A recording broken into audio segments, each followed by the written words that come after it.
Our program is a set of principles written so simply. Uh-oh, it just disappeared from my screen, but that's all right. I got it right here. Oh, there it is. Our program is a set of principles written so simply that we can follow them in our daily lives. The most important thing about them is that they work. There are no strings attached to NA. We are not affiliated with any other organizations. We have no initiation fees or dues, no pledges to sign, no promises to make to anyone. We are not connected with any political, religious, or law enforcement groups and are under no surveillance at any time. Anyone may join us regardless of age, race, sexual identity, creed, religion, or lack of religion. We are not interested in what or how much you used or who your connections were, what you have done in the past, how much or how little you have, but only in what you want to do about your problem and how we can help. The newcomer is the most important person at any meeting because we can only keep what we have by giving it away. We have learned from our group experience that those who keep coming to our meetings regularly stay clean. Awesome. Thank you, Dana. Next up, we have Rebecca reading Why Are We Here? Sorry. There you go, Rebecca. Hi, Rebecca, I'm an addict. Before coming to the Fellowship of NA, we cannot manage our own lives. We cannot live and enjoy life as other people do. We had to have something different, and we thought we had found it in drugs. We placed their use ahead of the welfare of our families, our wives, husbands, and our children. We had to have drugs at all costs. We did many people great harm, but most of all, we harmed ourselves. Through our inability to accept personal responsibilities, we were actually creating our own problems. We seemed to be incapable of facing life on its own terms. Most of us realized that in our addiction, we were slowly committing suicide. But addiction is such a cunning enemy of life that we had lost the power to do anything about it. Many of us ended up in jail or sought help through medicine, religion, and psychiatry. None of these methods were sufficient for us. Our disease always resurfaced and continued to progress until in desperation, we sought help from each other in Narcotics Anonymous. After coming to NA, we realized that we were sick people. We suffer from a disease in which there is no known cure. We can, however, be arrested at some point, and recovery is then possible.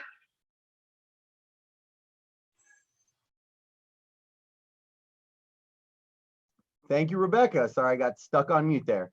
All right, and next we have Angela reading How It Works. Let me unmute you here. Go ahead. Addict, Angela. How it works. If you want what we have to offer and are willing to make the effort to get it, then you are ready to take certain steps. These are the principles that made our recovery possible. 1, we admitted that we were powerless over our addiction and that our lives had become unmanageable. 2, we came to believe that a power greater than ourselves could restore us to sanity. 3, we made a decision to turn our will and our lives over to the care of God as we understood him. 4, we made a searching and fearless moral inventory of ourselves. 5, we admitted to God, to ourselves, and to another human being the exact nature of our wrongs. 6, we were entirely ready to have God remove all these defects in character. 7, we humbly asked him to remove our shortcomings. 8, we made a list of all persons we had harmed and became willing to make amends to them all. 9, we made direct amends to such people wherever possible, except when to do so would injure them or others. 10, we continued to take personal inventory, and when we were wrong, promptly admitted it. 11, we sought through prayer and meditation to improve our conscious contact with God as we understood him, praying only for the knowledge of his will for us and the power to carry that out. 12, having had a spiritual awakening as a result of these steps, we tried to carry this message to addicts and to practice these spiritual principles in all our affairs. This sounds like a big order, and we can't do it all at once. We didn't become addicted in one day, so remember, easy does it. There is one thing more than anything else that will defeat us in our recovery. This is an attitude of indifference or intolerance towards spiritual principles. 3 of these that are indispensable are honesty, open-mindedness, and willingness. And with these, we are well on our way. Was I supposed to stop at 12? No, keep going. You're good. Okay, sorry about that. All right, we find that our approach to disease of addiction is completely realistic, for the therapeutic value of one addict helping another is without parallel. We feel that our way is practical, for one addict can best understand and help another addict. We believe that the sooner we face our problems, within our society and everyday living just that much faster do we become acceptable, responsible, and productive members of that society. The only way to keep from returning to active addiction is to not take that first drug. If you are like us, you know that one is too many and 1,000 never enough. We put great emphasis on this, for we know that when we use drugs in any form or substitute one for another, we release our addiction all over again. Thinking of alcohol as different from other drugs has caused a great many addicts to relapse. Before we came to NA, many of us viewed alcohol separately, but we cannot afford to be confused about this. Alcohol is a drug. We are people with the disease of addiction who must abstain from all drugs in order to recover. Awesome. Thank you, Angela. And next we have the 12 traditions, and Luzles is going to read that. So I'm going to unmute you. Go ahead. Okay. Hi, family. My name is Lucina Manad. The 12 traditions. We keep what we have only with vigilance. And just as freedom from the individual comes from the 12 step. So freedom from the group springs from our tradition. As long as the tie that binds us together are stronger than those that will tear us apart or will be well. 1, our common welfare should come first. Personal recovery depends on NA unity. 2, for our group purpose, there is but one ultimate authority, a loving God as he may express himself in our group conscience. Our leaders offer trusted service, they do not govern.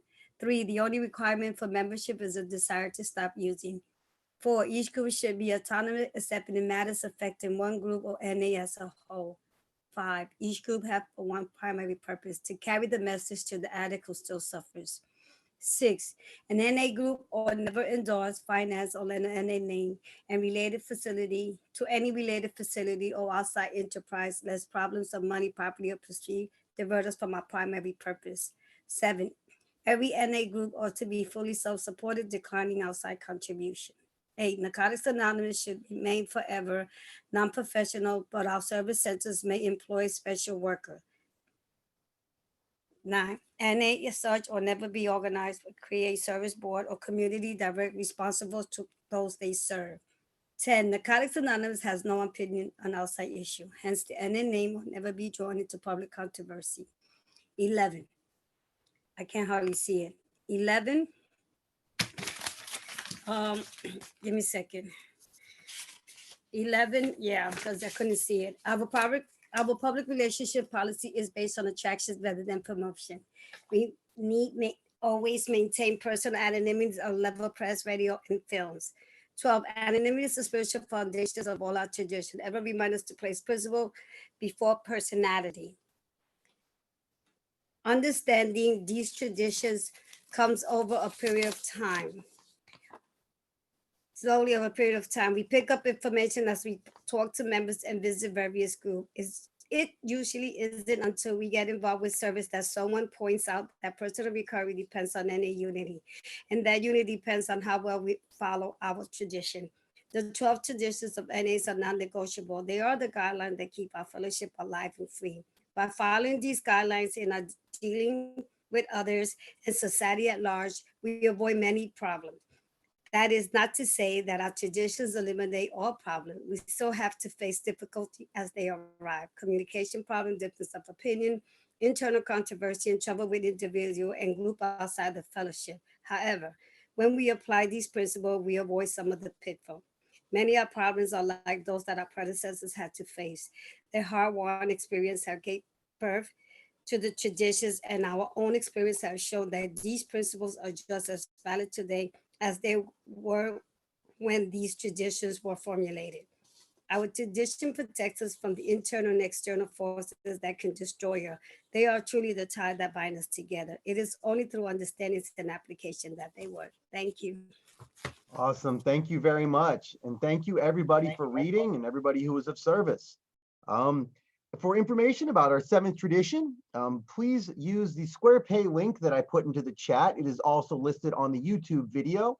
So if you have questions about that, that is the link to use.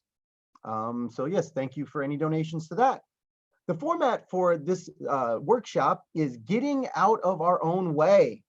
And first up, we've got Alvin E, who's going to be sharing for up to 30 minutes. So please help me welcome Alvin. And let me unmute you there, Alvin. Oops. And there we go. You're good. All right, let me see here. My name's Alvin and I'm an addict. Hey, Alvin. How's everybody doing today? I'm grateful to be clean, grateful to be a member of Narcotics Anonymous. Thank you, Matt, for asking me to share my experience, strength, and hope. Yeah, I'm kind of fond to the Arizona area. I met my wife at the World Convention in 1998 in San Jose, and she was living in Arizona. And over the years, my clean date is May 9th, 1986. I've been back and forth in the greater Las Vegas area. You know, I have, at one time, I had up to 8 grandchildren in that area. And I can't count the many times that I've been to the meeting place, Recovery and Beyond, to do a meeting there, man. And I learned early on that meeting makers make it, right? You know, I'm hoping that everybody is well. I'd like for you guys, if we could have a moment of silence. My brother had surgery on Thursday. He's still in the hospital. He'll be in for 6 or 7 days. It's not related to the COVID-19. It was, you know, planned surgery that he had. So if we could have a brief moment of silence. He's a member. He's got 34 years clean himself. For my brother, my twin brother, actually, the guy that brought me into recovery, I appreciate it. Just a moment of silence for him. Thank you, thank you, thank you. When Matt called me to ask me to share, you know, it's an honor to share your experience, strength, and hope. And, you know, when he gave me the topic, you know, getting out of my way, you know, I was like, yeah, you know, me get out of my way.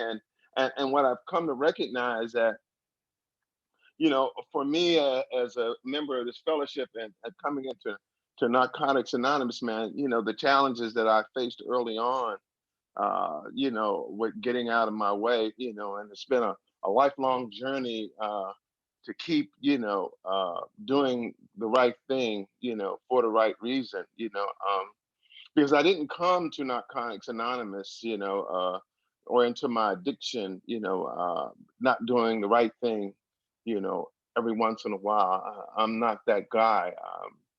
You know, my hometown is Washington, D.C. I grew up there. You know, I got clean there. I went to high school there. I finished high school. I went to college. I finished college. I'm a college graduate. Right now, you know, I was able to get a job and retire. You know, and prior to coming into, you know, treatment and into the fellowship, you know, there were certain things that I was able to do. But what I recognized at the time was that, you know, I was living that double life. You know, drugs had become was what I would call recreational. You know, I'm a child of the 60s and 70s, you know, love child, you know, and we were on our own way of doing things. And one day I realized, man, that, you know, I was no longer just getting high on the weekends, you know, that I was getting high every day. You know, I was living to use and using to live, you know. You know, I was still stubborn, you know, in regards to the clear message, you know, that I was getting from the universe, that my life was unmanageable and that I was powerless. And what I tried to do is I tried to plow through. You know, I was resistant to any change. You know, I was living in denial. And what I recognize denial is as a shock absorber to, you know, my current reality. And because my current reality was such a freaking mess, you know, the bigger, you know, the more harsh my reality became, the bigger, you know, the cushion of denial that I had to be in. Um, you know, at the end, you know, I was just uh, hanging out at this spot in DC. It was called Jimmy's Barbershop, right? And it was a little shop that we go in the back, and you know, they had the dope dealer concierge. Chico was there, and you know, I remember one day, man, I was going at it so hard that Chico said, "Man, twin, why don't you just go home?" Right? And you know, when the dope house concierge is telling you to go home when you still have money, man, that was, that should have been an awakening for me, but it wasn't. At the time, my brother was in recovery. He had bought me a basic text, and I remember trying to read that basic text when I was high. Oh boy, that is some shit that don't work. But I still have that basic text. That he gave me that basic text in 1985, and and he was in the program. I reached out to him, um, asked him, for some help, and I'm here to tell you that, if you stay here and you got family members or friends out there, they may get here, right? One of the things that they told him and they tell me is, don't go searching for them, right? You stay here until they get here. He didn't go searching for me. He did try to tell my mother, who I was living with, and I was sleeping on her couch and stealing out of her purse, a 33-year-old man. He did try to tell her to put me out. You know, I finally was able to let go of that resentment after I got clean and worked some steps. Um, and I went into a program, and this is not an endorsement of treatment. It's just my story. But I know many addicts that have come straight from the street and have found recovery in Narcotics Anonymous. And I heard the message of hope in the H&I program. And one of the things that I heard was early on was that you don't have to use even if you want to, right? And that was the first indication for me, of trying to change my thinking and my approach, to life. Because, for so many years, if the thought came into my head that I wanted to get high, then I got high. Right? And, there was no ifs, ands, or buts about it. And even in times when, I thought that, I didn't want to get high, on any particular day, on any particular morning. I would start out with with that thought, but I would pick up one, not recognizing that one is too many, 1,000 never enough. And what would happen is that one would lead to 1,000, and I would start out singing like Bill Withers, "It's a Lovely Day," but by the end of the day, I'd be looking like Pookie from New Jack City. And I did that over and over again. And so the people, the H&I people there, had came with I saw a glimmer of hope, in them. Right? I didn't know what it was. This program, NA, I hadn't even heard of NA prior to coming to treatment. Prior to coming to my first couple of meetings with my brother, right, and then going to treatment. I'd never heard of the NA program. I didn't know what it was, but I did recognize a couple of things that they were talking about. They were talking about doing some things differently. They were talking about living a life, finding happiness in their lives, that they had become fathers and brothers and, a responsible member of society, that they were connected back with their family, things that I had lost in, over the last dozen years, as my addiction, started to slowly consume my life. And those were the things that, that I connected with early on in my recovery. Not so much that, the literature, wasn't a lot of literature, but there was some literature. It was the basic text, and we had the white book. But basically that was it, and some IPs. But I started connecting with the people there before I even started, looking at the steps and traditions on the walls, because they were talking about, things changing and things being different with their life. They were talking about their behavior and how, working a program of recovery helped them change their behavior and help them look at their life differently. They were, one of the things that I read in the Living Clean book, the chapter Getting Out of My Way, it talked about failures, experience, strength, and hope in disguise. And, they were talking about their failures, but they were sharing their experience, strength, and hope, in recovery. They were talking about, things. I was having my own personal experiences early on in recovery, that, things weren't always going in my way. I thought that all my relationships would be repaired. I thought that the children that, that I hadn't had relationships, and their mothers who I hadn't paid child support to, that they would they would come around and, they would see the new me. And, and when that didn't happen, I had to go back to the meetings, and, and the members were there to patch me up and, help me get to the other side of, of what my life was. And, what I did was I immersed myself in recovery. I allowed you people to carry me, and to be and to be the hope for me, right? That things would get better. I couldn't see as far as today's meeting when I got here. You know, I'm, I look at myself today and the person that I've grown to, but when I first started out, man, I couldn't see beyond that. But you guys, I could see you. I could show up at a meeting.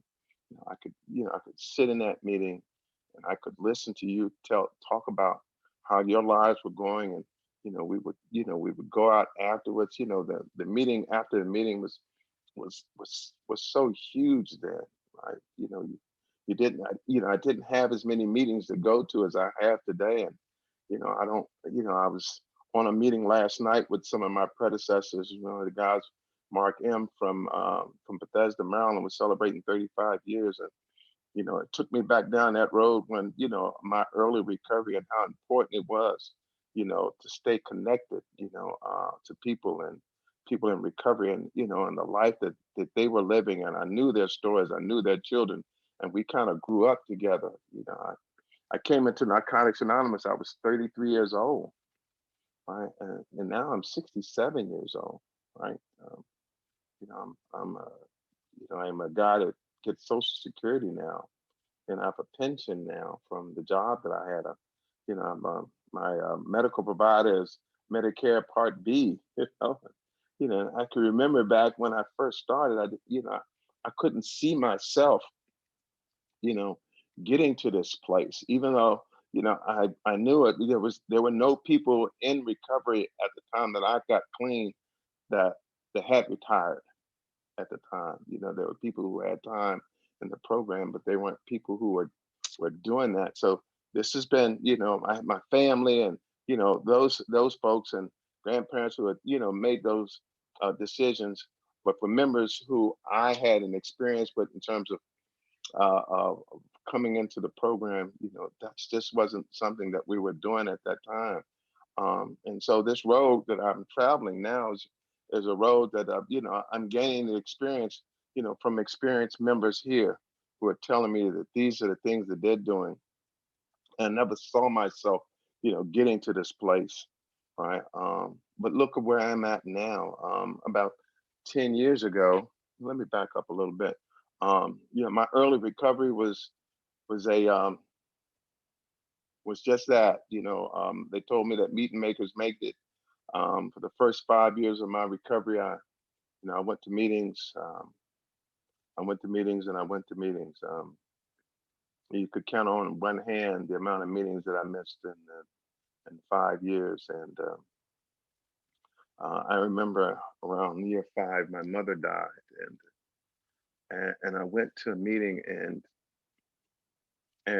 one of the members there asked me, how could I go to a meeting, right after my mom died?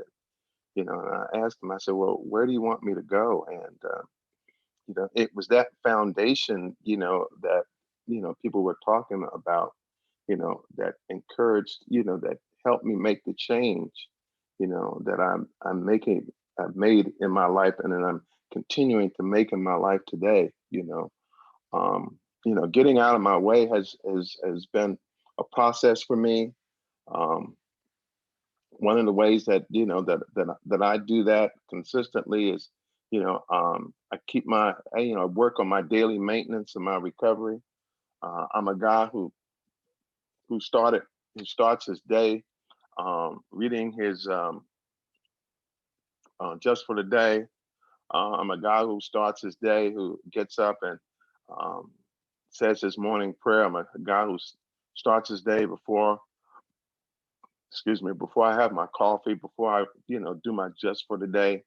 I mean, before I turn on Sports Center or any of the news or read, anything online or turn on Facebook, I make that commitment, because what I found is that, it's easier for me, to stay connected, and than it is for me to reconnect, or as my friend Derek likes to say, if I stay ready, I don't have to get ready, right? And that has been, one of the ways that, I work towards getting out of my way. I'm the kind of person, man, that has made some significant changes in his life over the years. I told you guys I met my wife in 1998.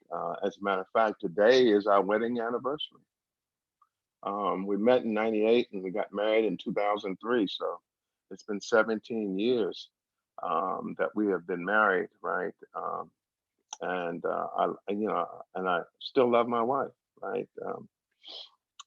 She's in recovery, and she's just been, a help. If you want to find out, a little bit about your character defects, get in a relationship. So I've been in a long-term relationship, so I had an opportunity to look closely at, my character defects and, the things that I need to work on and change. And so, and I have embraced that.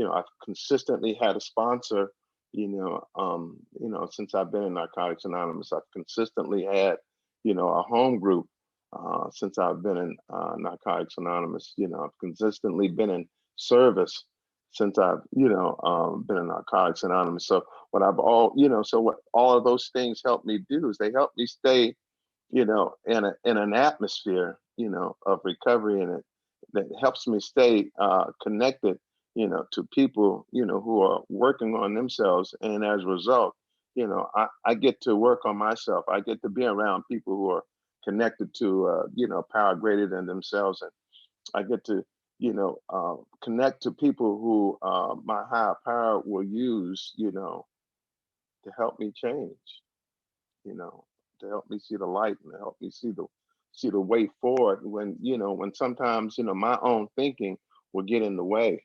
Um, I've, I'm living the best life that I could ever live now, but it hasn't always been like that, even clean, right? I told you guys in year 5, my mom had passed away, and my mom was my biggest enabler. And when she died, but I was clean, right? Around year 17, I got a phone call, and my son had been murdered. And, that was something that, even today, I still, get challenged, when I think about him, when I walk by the pictures that I have hanging up in the house. And, my son was he was not a member. They say you're an addict when you say you're an addict. One of the things I learned though is that, if you don't surrender, somebody else gets to tell your story. And Junior didn't surrender, so I get to tell his story. And and one of the things that I wanted for Junior was I wanted recovery for him, but he didn't want recovery for himself. And they found him. Somebody had stabbed him multiple times, and he died. He died like an addict, does at times. He died alone, right? And it wasn't in a one of those situations where you see on a one of those hospital movies, or ER or anything like that.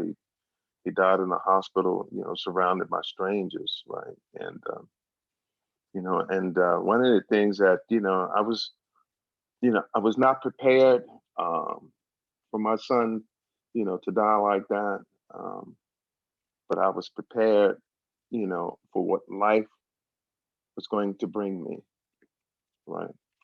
So when that showed up, I did what I had been taught to do the prior years. Was I leaned into the fellowship, right? And I allowed you guys to carry me. I allowed you guys to hold me up when I couldn't stand on my own. And I allowed God to work through people in the rooms, to you know to heal the wound, right, that had been created by that loss. And it was a significant year for me because you know, I had a sponsee that died in December, and my sponsor at the time had died the following March. So within, you know, a 9-month period, I lost a son, a sponsee, and a sponsor, right? You know, so that was a dark period for me, you know, emotionally, right? But what I had been taught, you know, was that, you know, was to put one foot in front of the other. And, you know, this might sound like a simplistic way of, you know, approaching it, you know, and as I'm sitting here talking, you know, I'm listening to myself, you know, I can appreciate it if you know, kind of looked at it that way, man. But, you know, when you're in the storm, Narcotics Anonymous, you know, is your shelter, right? Um, and that's what it was. And I was in a storm that I hadn't created, you know, and I was powerless to change, right? And what that helped me understand was, you know, the level of powerlessness, you know, what that really meant, not powerless over, you know, whether or not I wanted to date this person, or powerless over whether she, you know, stopped wanting to date me, you know, all the experiences that I had up until that time, you know, where I could attribute powerlessness to and acceptance, you know, didn't compare to those collective experiences, you know. But what I was able to do, I was able to gain and use that experience to help others.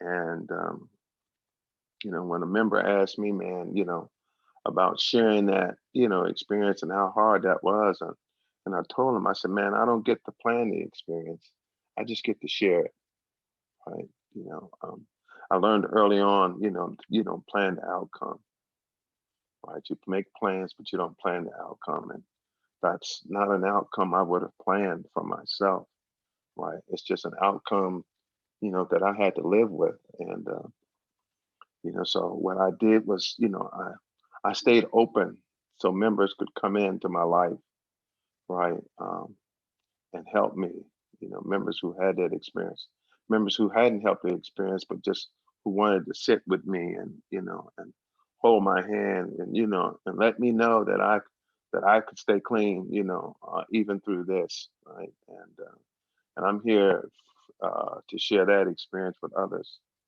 right? About 10 years ago, I left the DC area and moved to Vegas. I'm in Las Vegas now. Started working at a treatment facility. Never thought I'd do that, you know, because one of the things that, you know, that came as a result of me, you know, my son's death, because he was 21 years old, you know, it was kind of hard to kind of work with young people, you know, because I kind of kept seeing him in them. But I'm able to do that now, you know, in the work that I do. You know, it was a big change for me because I'd never left the actual area. I mean, even after I'd gotten clean, I'd done some travel, you know, around the country. But I went to school in DC. I went to college, you know, to high school. I worked there and retired there. You know, and then all of a sudden, at the age of 56, you know, I ran away from home, and and so I wound up here in Vegas. I love living in Vegas. And the last 10 years for me has been, you had some challenges, but I've been open to the challenge. You know, the wife that I had met in Arizona / California at the convention, had a knee surgery, and as a result of her knee surgery, she was prescribed some oxys and opiates. And long story short, she relapsed, and that was a big struggle, not only for her but for me, because she was my partner, and but I had to allow her to go through her experience, and it was some weathering that I had to do, and she was able to kind of right her ship, and she's clean today, and that's what's important, is that she's clean today, right? And I had to really be open-minded to that experience, because I had the time, and there was a point in time when I was saying to myself, well, why can't she get clean? Don't you know that I'm clean? And there were even some points in some dark thoughts for me about well, her addiction is affecting my recovery. That's where I was able to get help from my sponsor, because at the time I had a sponsor whose wife had gone through the same experience. you know, um, that was once again the universe showing up for me and helping me to get out of my way, because, her relapse wasn't about, it's not about you, Alvin, it's about her and her recovery, and you and your recovery, and, I had to practice the principle of acceptance. It's like, okay, if you're going to be practicing acceptance, acceptance is just not a word that you write. Acceptance is a word that it's a principle that you practice, in the program. And so, I was able to do that. I was able to step away from, her program and allow her to do that. Um, so over the last 10 years, I look at my life, man, as the joy that it is, not the perfect life. I don't have the perfect life, but I have a good life, right? I'm a man who, works a program. I sponsor guys here. I work, do regional service out here. I moved here in 2010. I had one phone number. To somebody in Las Vegas. And, now my phone is filled with numbers for people, all over this region. Right. And I had to do something different for me.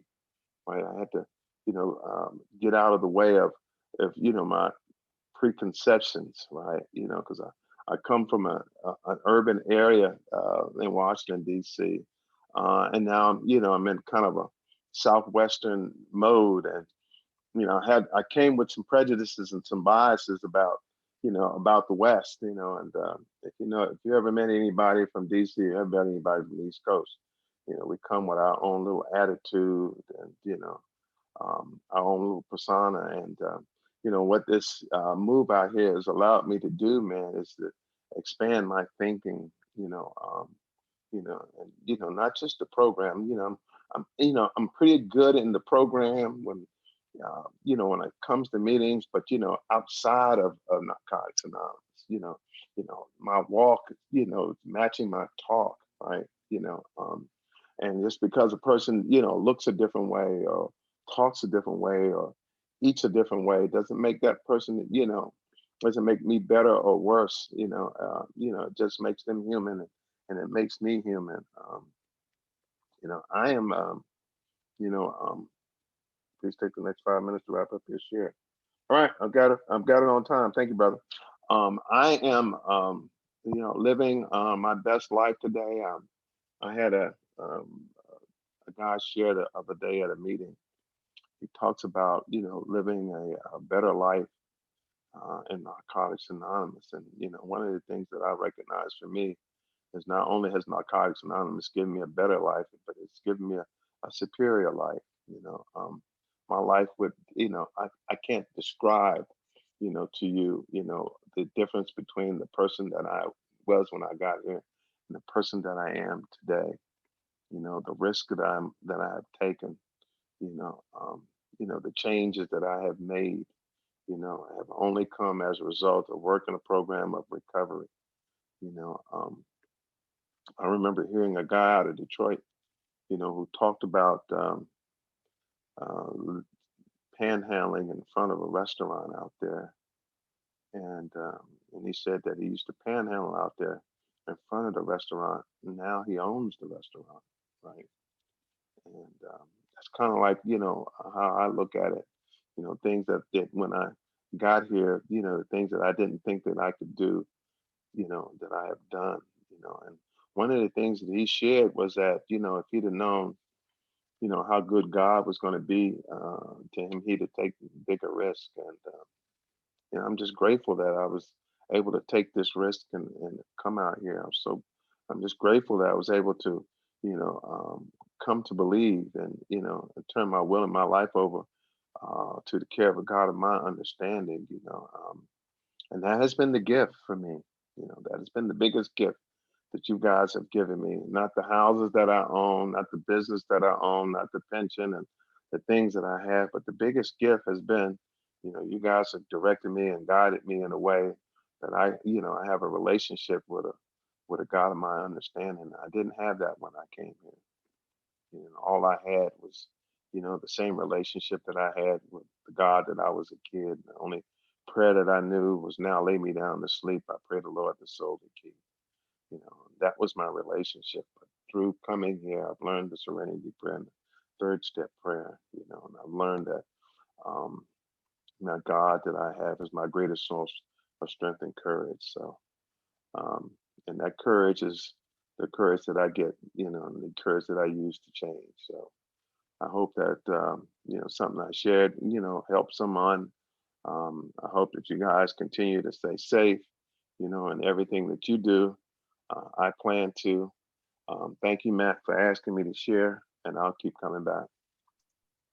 Awesome. Thank you, Alvin. I'm going to unmute everybody so we can give Alvin some love. Hi, Alvin. Ooh, Hey, thank you, Alvin. Just got the jeans and the sharing. glasses.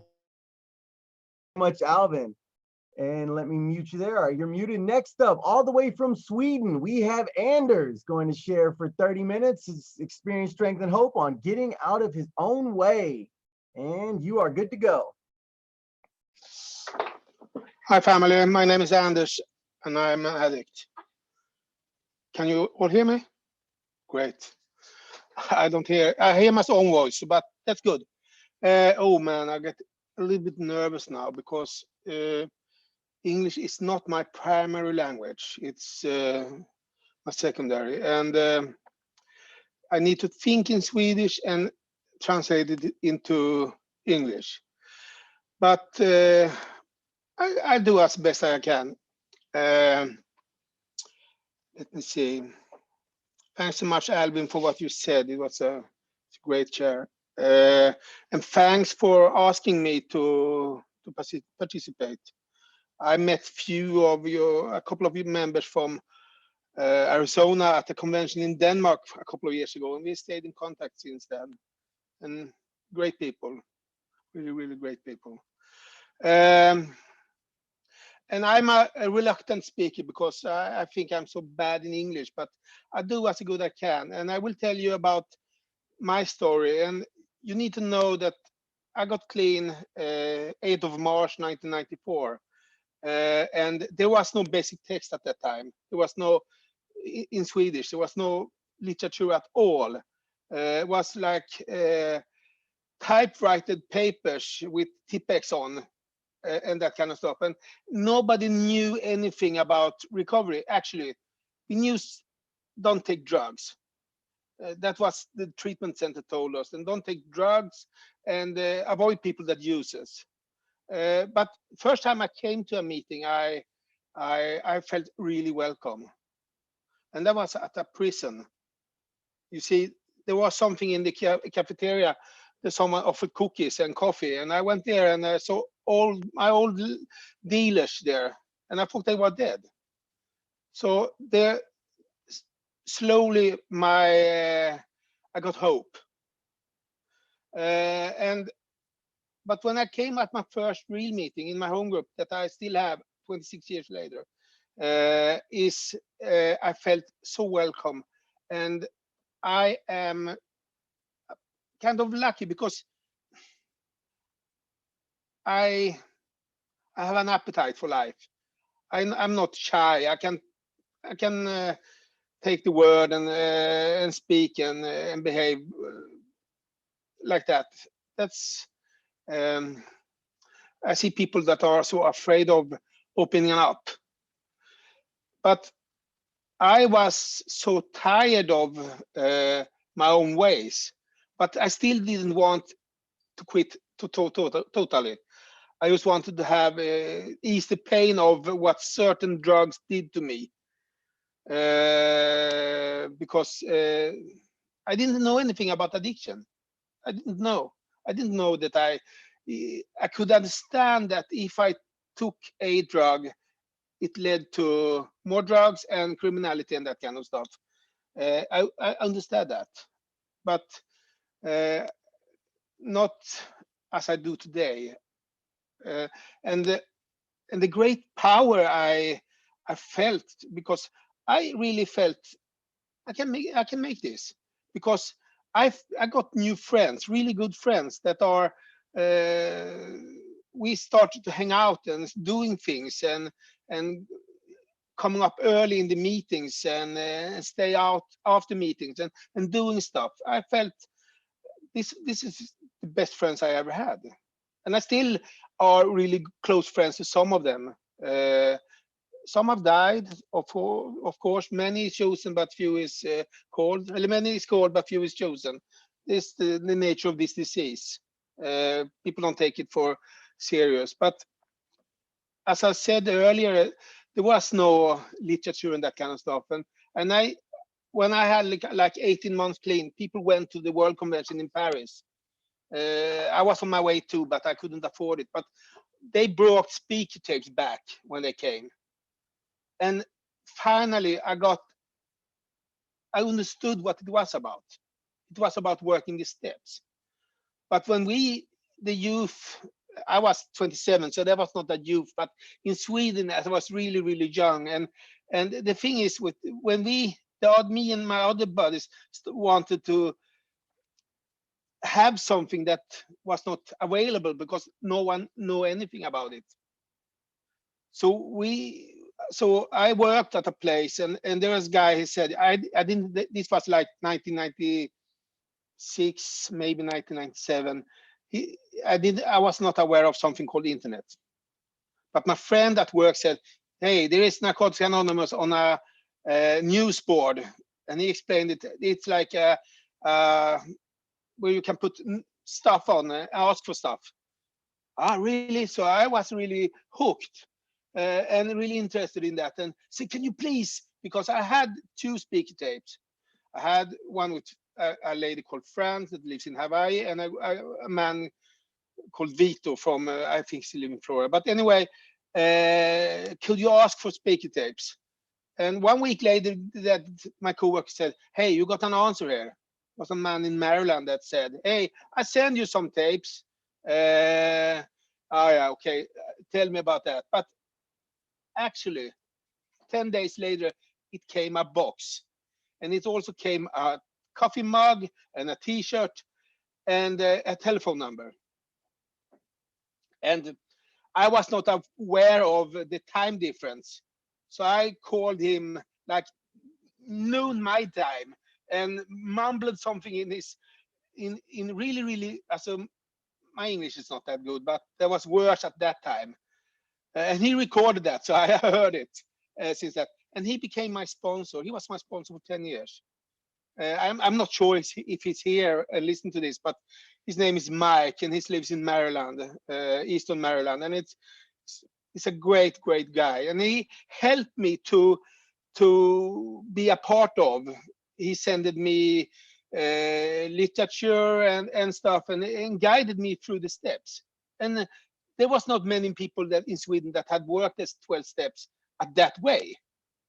People think when they see about the steps, it's on the wall, and that's all I need to know. It used to be like that when I was new, but today there is so really, really good for many newcomers, because there is a Swedish program, like stuff with pamphlets and books and all that for newcomers. And I see people that are really young that come in and has the ability to really recover, and that's wonderful.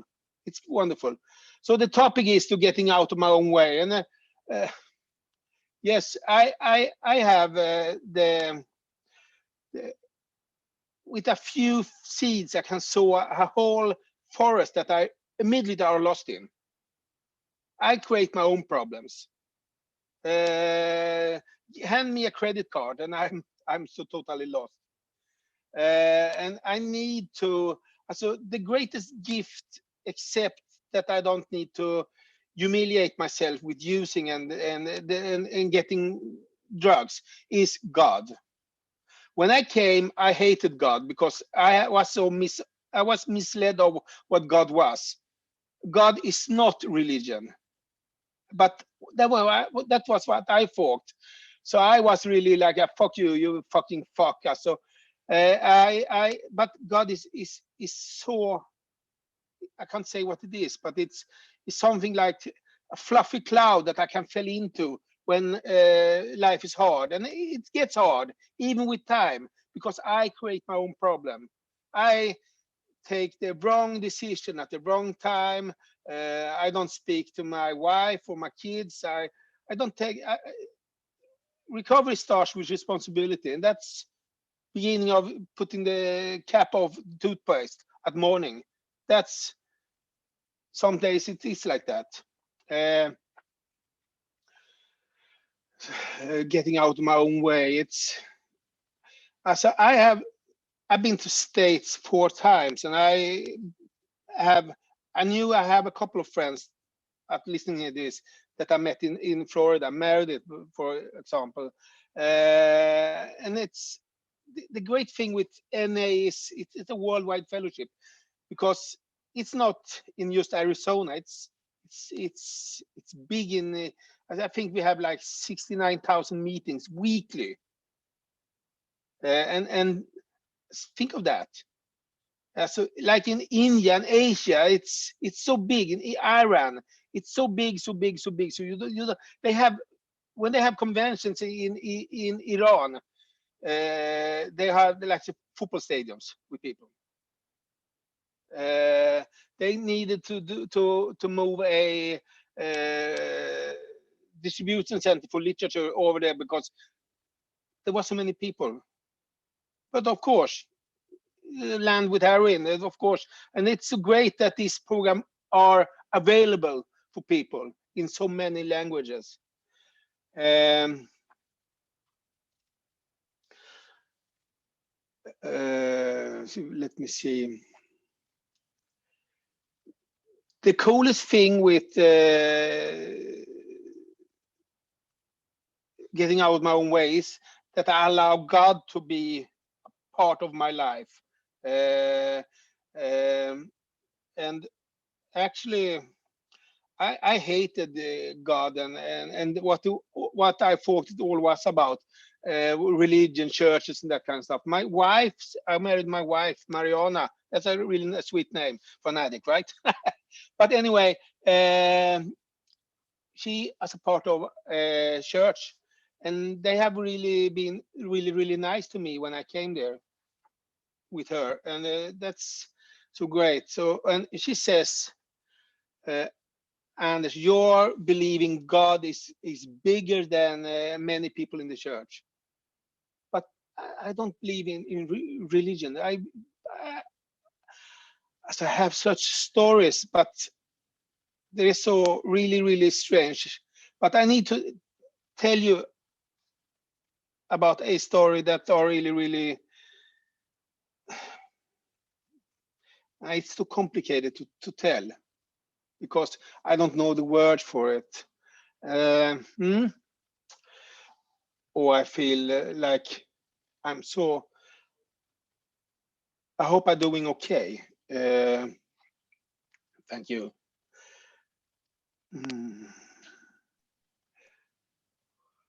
It feels like I'm. Thank you, Meredith. Okay, I need you to tell this story anyway, but it's not. It's about God, and this is great. When I was new, there was a man called Jorge at my meetings, and this is one of the most humbled men I never ever met.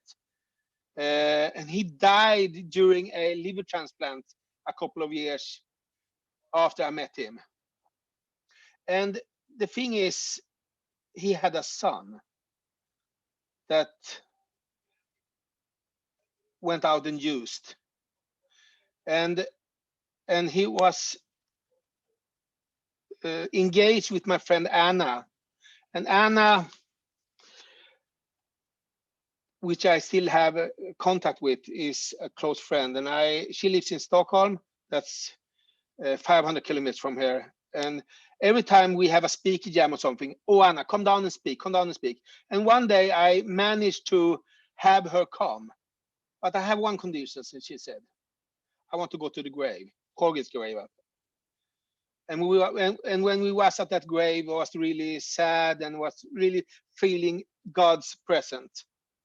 And she went to and we prayed for the son of the man.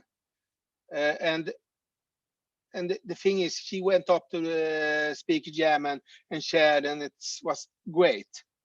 But 3 days later, the telephone service called me and if I could take a newcomer to a meeting. And guess who that was? It was that son.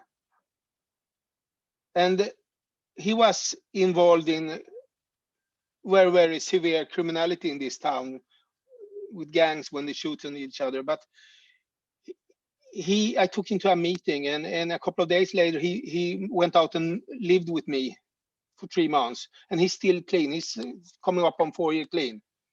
And wouldn't be possible if I was not open to see what God gave me. And I still wonder, how does the people in the telephone committee know to call me about this guy? It must be God. So I feel I can't speak 30 minutes. I feel like I will just stop there because I feel empty.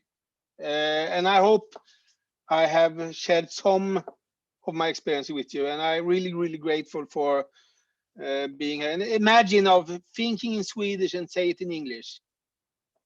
But thank you so much, ARCNA.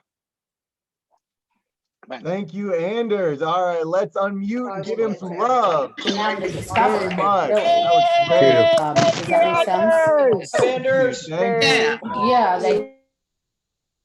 Thank you both. That was wonderful. That was absolutely great. So again, thank you, Alvin. Thank you, Anders. Really appreciate both of you giving your experience, strength, and hope.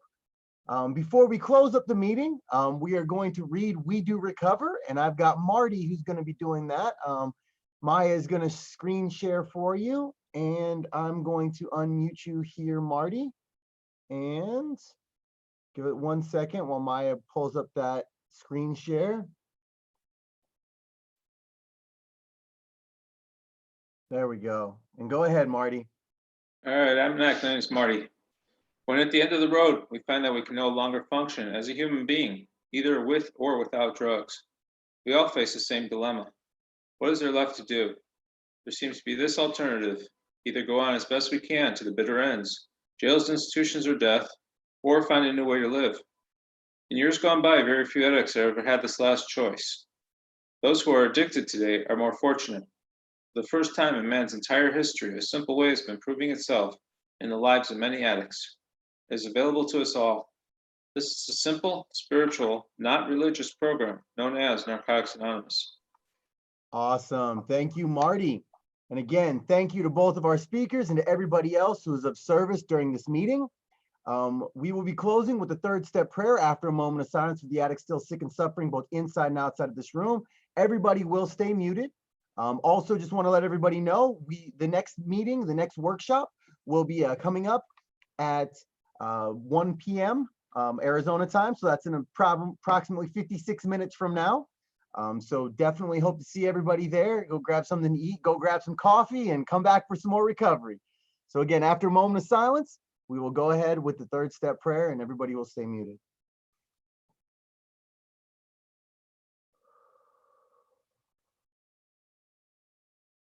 Many of us have said, take my will in my life, guide me in my recovery, and show me how to live. All right. Thank you, everybody, so much. Also, this live